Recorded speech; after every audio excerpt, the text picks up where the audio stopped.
بسم الله الرحمن الرحيم الحمد لله والصلاة والسلام على رسول الله وعلى آله وصحبه وسلم تسليما كثيرا أما بعد السلام عليكم ورحمة الله تعالى وبركاته. Tonight's lesson is in Bulugh Maram, Kitab Nikah. What we're going to talk about tonight is a very important issue, a very practical issue, and a very plausible issue. It's hadith number 950 in the Arabic version, and in the English version it's on page 356, hadith number 864 of this translation. Hadith says, وعن زيد بن كعب بن عجرة عن أبيه أنه قال تزوج رسول الله صلى الله عليه وسلم العالية من بني غفار فلما دخلت عليه ووضعت ثيابها رأى بكشحها بياضا فقال النبي صلى الله عليه وسلم البسي ثيابك والحقي بأهلك وأمر لها بالصداق. رواه الحاكم. وفي إسناده جميل بن زيد وهو مجهول واختلف عليه في شيخ اختلافا كثيرا. It says in English, is narrated by Zayd bin Ka'b bin Ujra on his father's authority. His father is Ka'b bin Ujra, the famous companion that the Prophet ﷺ gave the advice to. Ya Ka'b bin Ujra, a'adhakallahu min imarat as-sufaha. He says, may Allah protect you from foolish leadership. He says, وَمَا إِمَارَةُ السُّفَهَاءِ. He said, what is foolish leadership? And the Prophet ﷺ told him, قَوْمٌ يَسْتَنُّونَ بِغَيْرِ سُنَّتِي وَلَا يَهْتَدُونَ بِهَدِي. Or كما قال صلى الله عليه وسلم. He says, the people that will not use my sunnah as their practice, nor take my guidance. Right? And he warned him about فَمَنْ صَدَّقَهُمْ بِكَذِبِهِمْ وَعَانَهُمْ عَلَى ظُلْمِهِمْ. Those who believed them in their lies, and those who helped them in their oppression, they will not be from me, they will not drink from my pond. To the end of that very, very important hadith. The hadith of Ka'b ibn Ujra, well-known hadith. So his father, Ka'b ibn Ujra, radiallahu anhu, he said that Allah's Messenger ﷺ married Al-Aliyah of Banu Ghifar. When she had entered in his presence and doffed her clothes, he saw whiteness on her flanks. And the Prophet ﷺ said, put on your clothes and return to your family. And he ordered her jointure to be given to her. Reported by Al-Hakim. In his chain of narrators is Jamil ibn Zayd, who is unknown. And it was disagreed with many different views regarding his sheikh. Once more in Arabic it says, وعن زيد بن كعب بن عجرة عن أبيه أنه تزوج رسول الله صلى الله عليه وسلم العالية من بني غفار فلما دخلت عليه ووضعت ثيابها رأى بكشحها بياضا فقال النبي صلى الله عليه وسلم البسي ثيابك والحقي بأهلك وأمر لها بالصداق. رواه الحاكم. وفي إسناده جميل بن زيد وهو مجهول واختلف عليه في شيخه اختلافا كثيرا. Hadith is narrated by Ka'b ibn Ujra, and the gist of the hadith is as follows. The Prophet ﷺ married a woman. When this woman came to the Messenger of Allah ﷺ's chamber, she went to go to the Prophet ﷺ for the marriage to be consummated, and the Prophet ﷺ saw something on her body that he was displeased with, saw something that bothered him, and he told the woman to get dressed and to go back home. وَأَمَرَ لَهَا بِالصَّدَاقِ. And he also commanded and ordered for her sadaq, says here jointure, her marital gift, bridal gift, and some people say dowry, which is that in English is improper. The dowry is the gift that the bride's family gives to the groom and his family. You understand this? The tribe and the clan, inter-clan or inter-tribal marriages, they looked at you marrying their daughter as you doing their tribe a favor. You understand? Exact opposite of today. I'm hooking you up. I'm marrying you my daughter. I'm giving you my little sister. Right? You understand this? We're breaking the rules for you. It's an interracial marriage. We're marrying you off to our daughter. Back in the day, it was the what? It's the opposite. You're going to take care of our daughter. You're going to take her. You're going to be with her. We have an alliance against enemies, trading, warriors. So we would give you a what? A gift, a sable coat. You know what a sable is? Very expensive fur. You know how many animals it takes to make one full what? Coat? Several animals, and that's a huge animal like a bear. And that's also very expensive. So something very precious piece of fur, very precious, genuine sword, something like this. They would give to the what? To the man, to his family. And of course, that would not negate the mahar, the sadaq that he what? Gave to the girl and her family. But they gave him a gift as well. They gave him what? A gift as well. All right? The word dowry in English. Al-Muhim, the Prophet he said, put on your clothes, go back home. And after he did not consummate the marriage, he did not touch this woman, he commanded for her to have the sadaq. The mahar is yours. Everyone clear on this? This hadith, he says, Rawahul Hakim. It is collected by Imam al-Hakim, Abu Abdullah al-Naysaburi, who died in the early years of the 5th century. Tayyib, he has a book called Al-Mustadrak al-Sahihain. The hadiths, and we spoke about this before, that he considered to be on the conditions of Bukhari and Muslim that were not collected by Bukhari and Muslim. He collected this hadith, and in its isnad, in its chain of narration, there are at least two problems. Two problems that prevent this hadith from being authentic. The first is a narrator who fails to fulfill one of the conditions of acceptance, and that is al-adala wal-dabt. He isn't just, equitable, righteous, nor accurate and precise. We don't know, because he is majhul, he's unknown. And this narrator's name is Jamil ibn Zayd. He's unknown. We don't know who he is, let alone his level. Secondly, there is a great deal of ikhtilaf, meaning the hadith is ma'lul. فيه إلة الاضطراب، إلة المخالفة، إلة الشذوذ، إلة الاضطراب. تارة رواه على هذا الوجه، وتارة على وجه آخر، وتارة ثالثة كذا عن شيخ فلان وعن أبي فلان ابن فلان. اضطرب، مما دل على أنه لم يضبط السند ضبطا. So when we talk about ilm al-hadith, biquniyya in these books, now is the what? The fa'idah of it. Okay, so this hadith, Ibn Hajar rahimahullah ta'ala is basically saying that its sanad is what? Weak. It's weak and is unacceptable. Okay, so that's what the hadith means. Alright, Sanani rahimahullah ta'ala, he says here, والحديث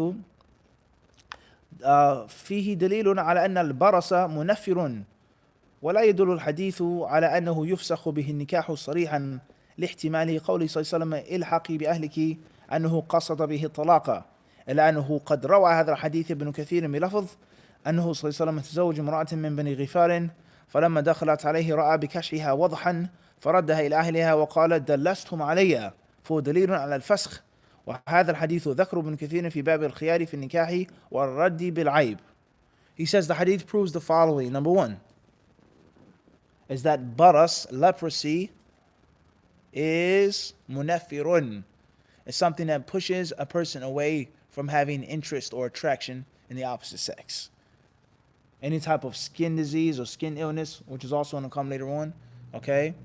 And the next hadith, whether it's leprosy, obviously not too many lepers today, but back in the day, leprosy was a huge problem.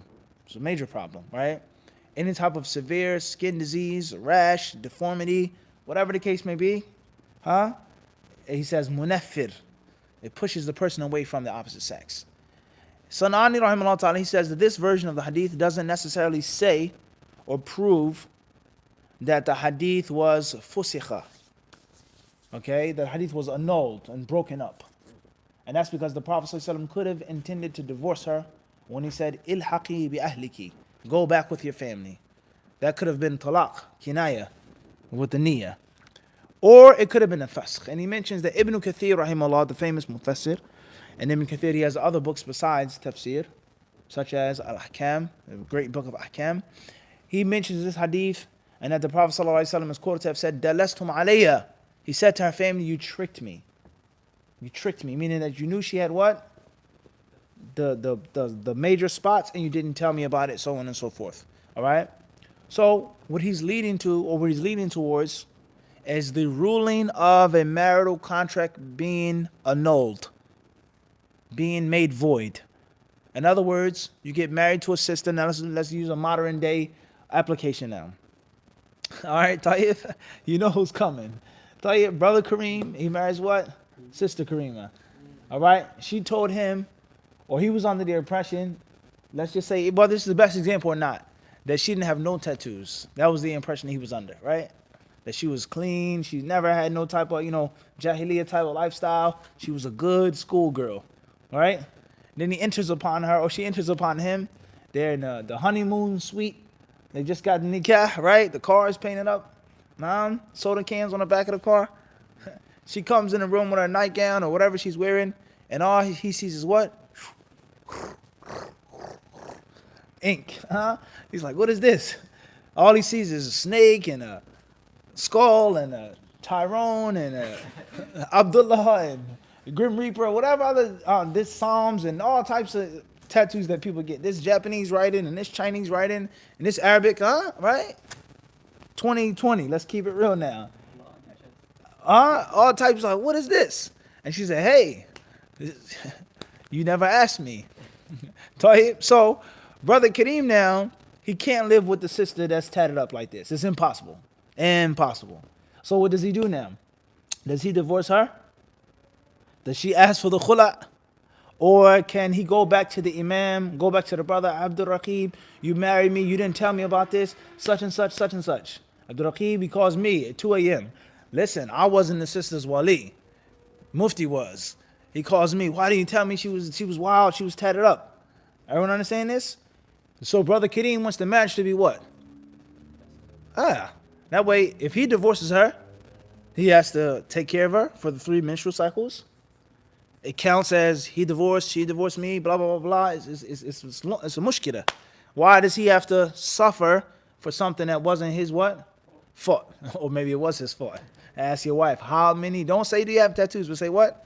How many do you have? Everyone understand this? Tayyib? So this is an example of aib.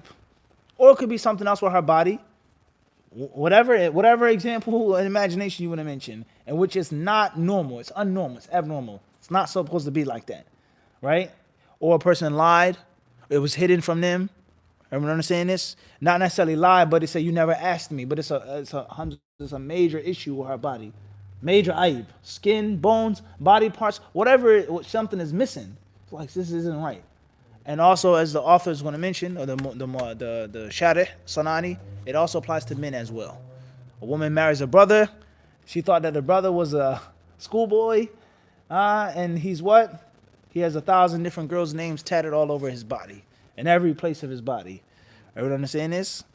Everybody clear? Allah musta'an. Everybody clear on this or not? Tayyib. So that's what he's speaking about here, the concept of Raddun Nikahi bil Aib. Is rejecting a marriage, annulling a marriage, abating a marriage because of aib, because of a blemish, a default, all right? And then many, many other examples that scholars mention. Perhaps we'll get to some of them. He says here, وَقَدْ اخْتَلَفُ الْعُلَمَاءُ فِي فَسْخِ النِّكَاحِ بِالْعُيُوبِ فَذَهَبَ أَكْثَرُ الْأُمَّةِ إِلَى ثُبُوتِهِ وَإِنْ اخْتَلَفُوا فِي التَّفَاصِيلِ. He says that the scholars of Islam, now that's the hadith, we understand the authenticity of the hadith or not. We understand the meaning of the hadith. Al-ma'na al-ijmali. Al-ma'na al-ijmali, or sharh al-ijmali, the general meaning of the hadith. Now, what is the dilal of the hadith? What does the hadith prove? And what do the schools of thought, the fiqh schools, what do they say about the issue? Whether they're basing it off of this hadith or not. Everyone understand this? There's a difference between the two. What the hadith proves, and then the madhahib al-ulama. Because all of the ulama may not accept this hadith. They may not know of this hadith. Or they may have other proofs and evidences. So the hadith in itself proves the permissibility of wearing navy blue. The hadith in itself proves that it's okay to wear what? Navy blue. So you're finished that. Now you're going to move on to the next step, and you're going to look into the kalam of the ulama, the fuqaha, and the kitab al-libas. What do they say about wearing navy blue? The Hanafis say it's haram to wear navy blue. Mathalan, as an example. The Shafi'i say it's recommended to wear navy blue. The Maliki say it's permissible. The The Hanbalis say it's haram. Why do they have different views with regards to the hadith? They could have other proofs and evidences. They may not know about the hadith, or they may not accept the hadith. So taking the hadith is step one. Understanding it, authenticating it, and the dilala of it. And then you continue your study, you see what the ulama say about the issue. About the what? The issue at large. Clear on this? So he says the ulama, they differ on this issue. في فسخ النكاح بالعيوب, annulling a marriage or voiding a marriage because of uyub, because of an aib, a major blemish, a major problem that you didn't know about before. He says most of the scholars hold the view is that it is confirmed, is that a marriage can be done away with if there is a serious aib. But the next step, the scholars, they differ on the details of the aib. Clear on this? They differ on it. So let's say, for example, which some scholars have mentioned with regards to skin complexion. Let's say you marry a woman and you didn't know what she looked like before, right? And you're thinking in your culture, in your time, your place, this is the standard of beauty. So I want a dark-skinned woman, very dark skin, right? And you never got to saw the woman. They told her she's beautiful, you'll love her, so on and so forth. And then you come to the bedroom and you find out that she has light skin. You say, what is this? Everybody understand this? Methylene, or the opposite. Whatever your standard of beauty or acceptance is. Everybody understand this? Let alone an actual flaw in the body. Everybody clear on this? So they say that the scholars, they agree, that most of them hold the view that the marriage can be annulled because of this, but they differ on the what? Tafasil, the details of what is and what isn't aib.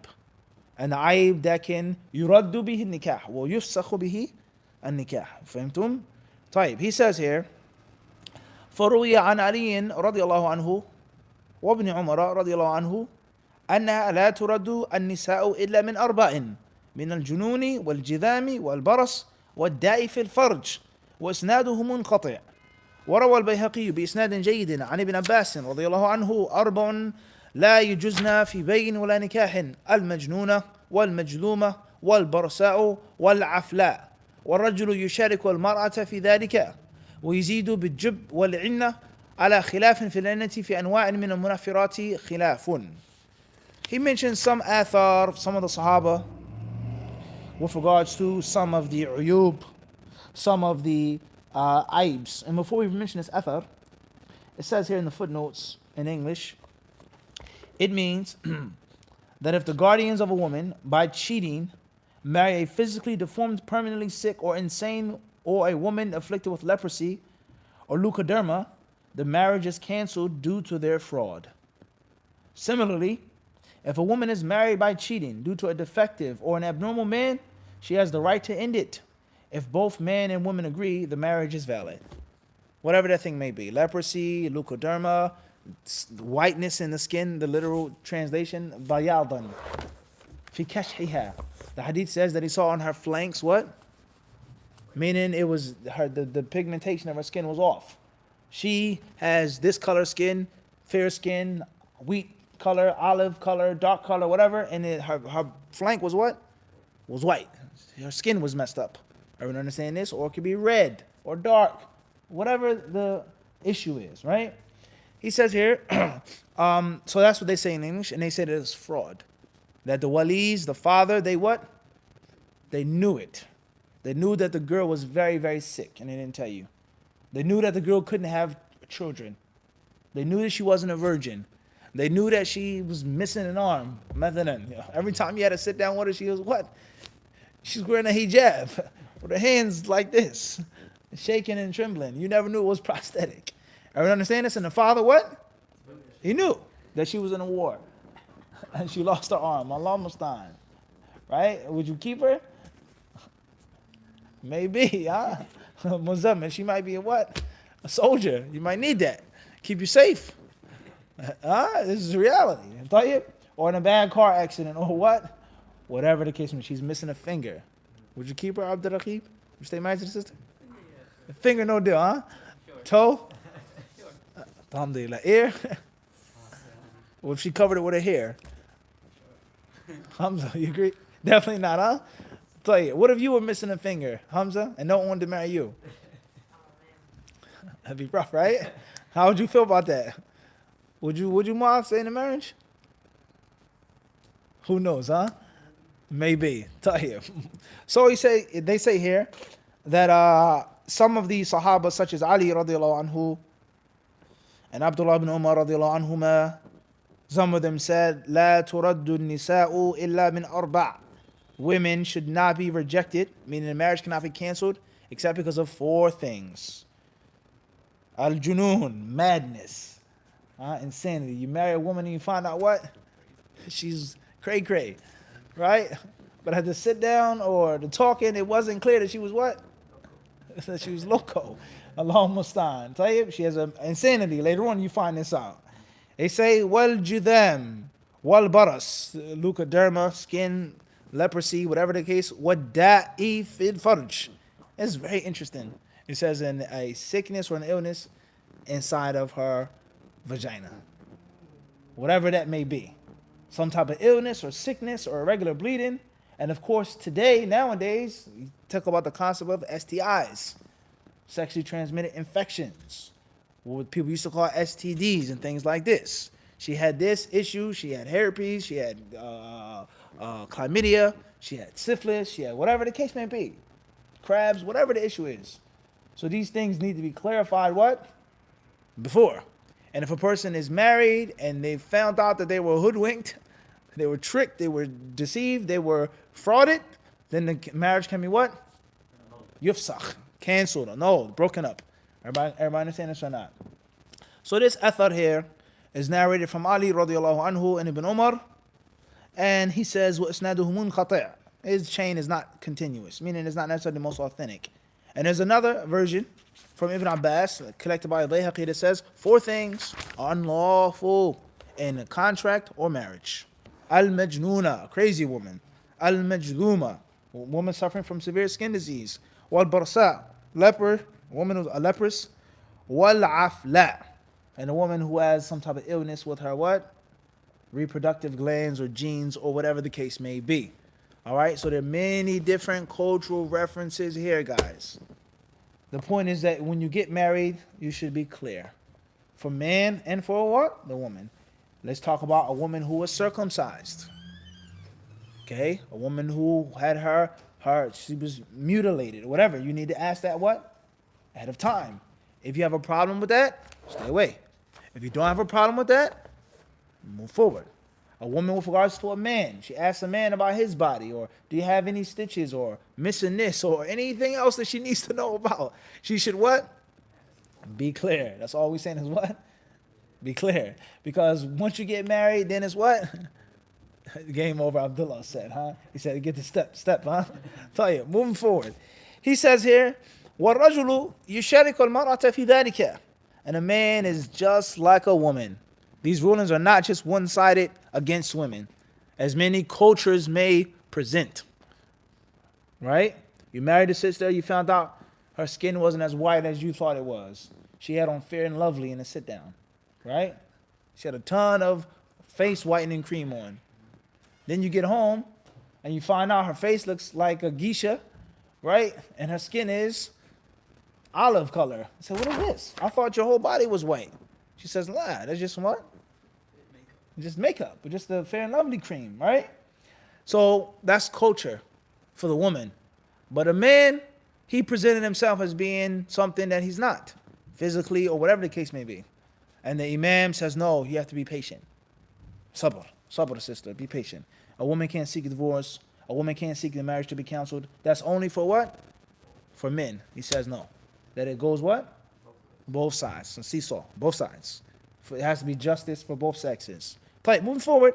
And he says, and there's more for men, such as impotence. A man who's impotent. And a woman, she finds out that he's what? Impotent what? Game over. Everybody clear on this? Now you guys may be laughing or making me laugh, but this is a what? This is reality. Okay? And just think about people who lived 1,000 years ago, 1,400 years ago, 500 years ago, 300 years ago. Okay? People always had herbs and medicines and certain things to eat and to drink, whatever you gotta do, yahi, to get your business in order. Right? So imagine today when they have different medicines and surgeries and all other things that can prevent minimize or remove the what? The problem that a man may have. And brothers, we gotta be real, we gotta be honest, guys. It's the only thing that we can do here at Hadith Disciple is that if you're sick or if you're ill or if your body is suffering, it's nothing wrong with it. It's not necessarily your fault. Some things can be the man's fault, such as extreme addiction to pornography. Extreme addiction to internet pornography and chronic masturbation. Studies prove it makes a man impotent and it makes a man have premature ejaculation, in which he can't finish the race. He can't please his wife. He can't get her pregnant. He can't make her happy. This is a reality. Because he's watched so much fahisha, that he's not pleased with his halal tayyib wife anymore. And she has to do something degrading and disgusting. And I need you to crawl on the ceiling and come down, jump on me, for me to get what? Turned on. Because he's watching what? Tons of fawahish. What else billah. Everyone understand this? So there's a problem. So that right there is your fault. But other brothers who haven't suffered from that, and they may just have what they say ED, that's one thing. Suck up your pride, swallow your pride, akhi. Go to the doctors, go to the herbalist or whatever, tell them the problem, and bismillah. It's nothing that should attack your manhood or you're too shy and embarrassed to handle it. And you'll be shocked the amount of brothers that suffer from it. And you'll be shocked the amount of sisters that what? Complain. And husbands say, no, I'm not going to the doctor. I'm not exposing my odor. I'm not telling him my personal secrets. I'm not revealing my sins. And then she's displeased. And that's unfair, obviously, what? To her. Everyone understand it? So the point is, the faida, brothers and sisters, is that, alhamdulillah, Islam is a real religion. And has always been real and will always be real. We as Muslims today in 2020, we want to be fake. And we want to walk with high heel shoes on top of eggshells. We want to walk all delicate and tender and, oh, don't say this, and why'd you say that in the class? Or brother, why'd you mention in the khutbah? Or you have children here? Or akhi. People, they want to live in a fake world. They want to act like it's not happening, like it's not going on. And they just rather suffer and deal with it instead of taking the reality of the beauty of Islam. And that the scholars, the ulama, as we're reading, hundreds of years ago, they did what?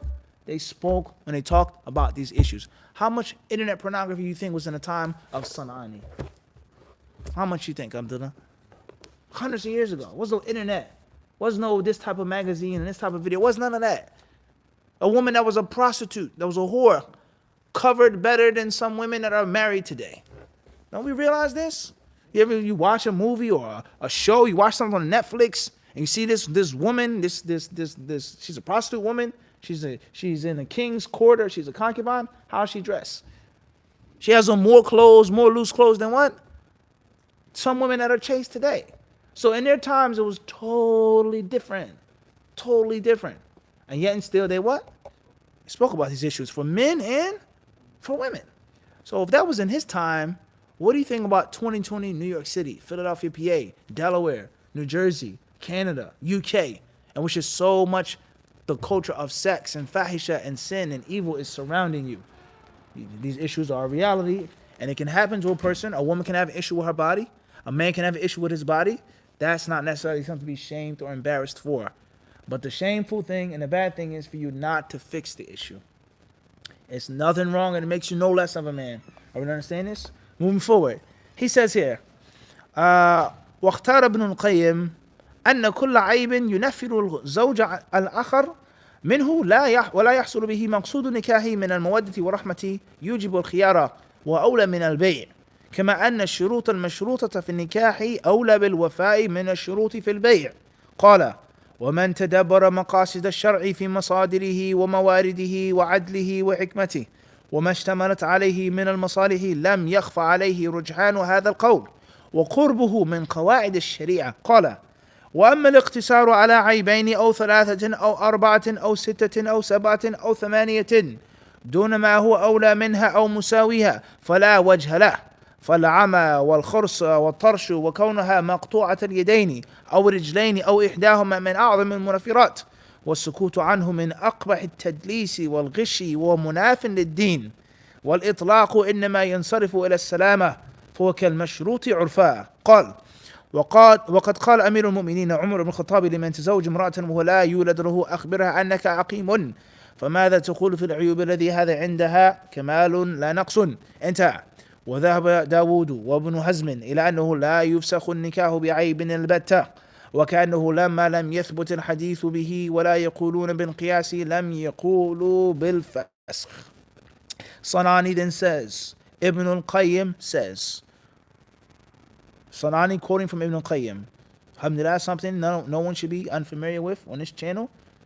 Always quote from Ibn al-Qayyim. Just last Saturday, alhamdulillah, quote from Ibn al-Qayyim.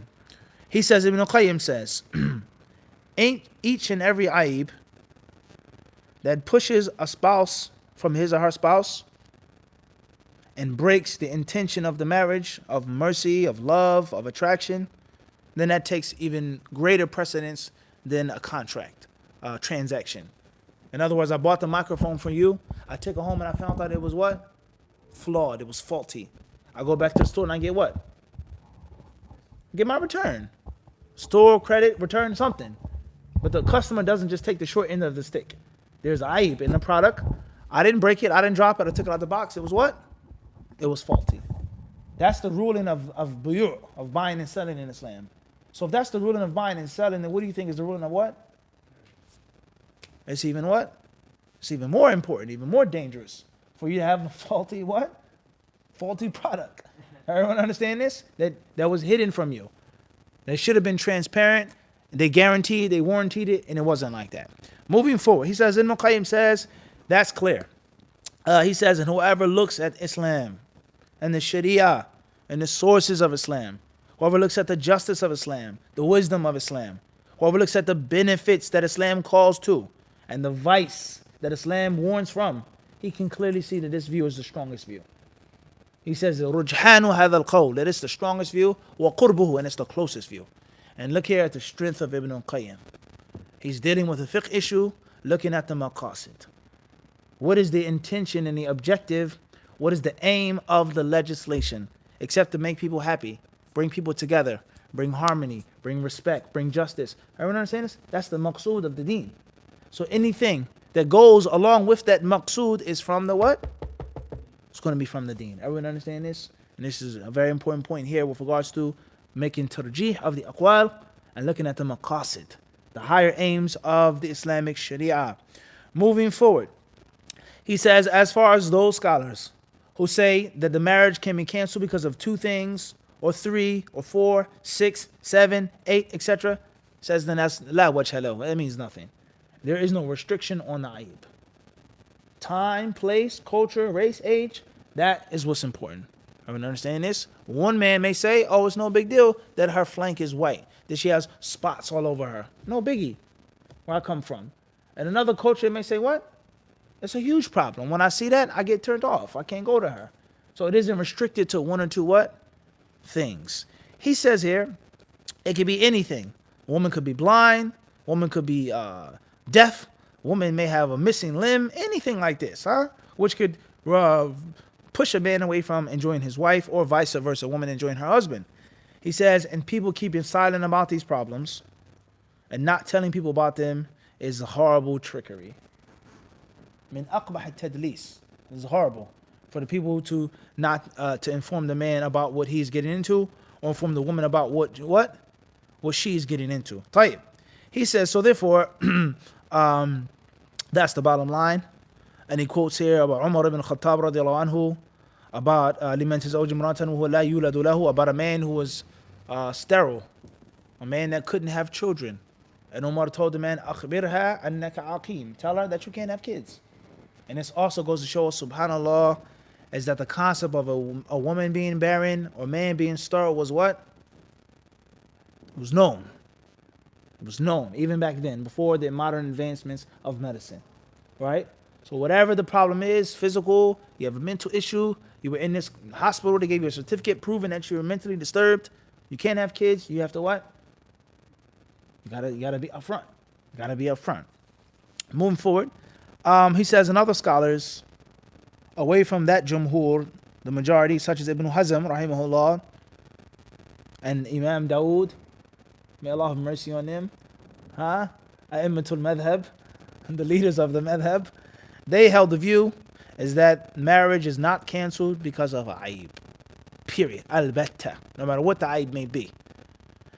Sanani, he makes an excuse for Ibn Hazm and Imam Dawood. They say, perhaps they didn't take this view because the hadith, what? Wasn't authentic. And they don't necessarily adopt the different types of qiyas. This is like that, so it takes the ruling of that. Play khairan, inshallah. Al-Muhim. Hopefully the message is clear tonight, brothers and sisters, of the traditional study, the orthodox discussion of the hadith and the issue. And most importantly, the what? The modern day application. We don't want to be studying these books from 500 years ago, 300 years ago, 1,000 years ago, and just be lost in romance. It has to be what? Applicable to where we live and our time and our place, our culture. And that's how we benefit from knowledge. May Allah Azza wa Jalla rectify all marital situations. Brothers and sisters who are married, may Allah rectify their marriages. Ameen. And if it isn't made for them to stay together and it's best for them to be separated, may Allah make it easy for them to be separated. The young Muslim brothers or the older Muslim brothers or sisters that aren't married, may Allah make it easy for them to get married. And may Allah Azza wa Jalla rectify the situation of the walis, the fathers, the sisters. May Allah Azza wa Jalla allow the sisters to be guided and to be decisive and to know what you want and what you're looking for. And you make dua, you ask Allah for something, be mindful that you're ready to take that thing when Allah gives you. You understand this? You say, oh, Allah, give me this and give me that. Allah gives it to you and say, oh, but the third thing is missing. The third thing wasn't mentioned what?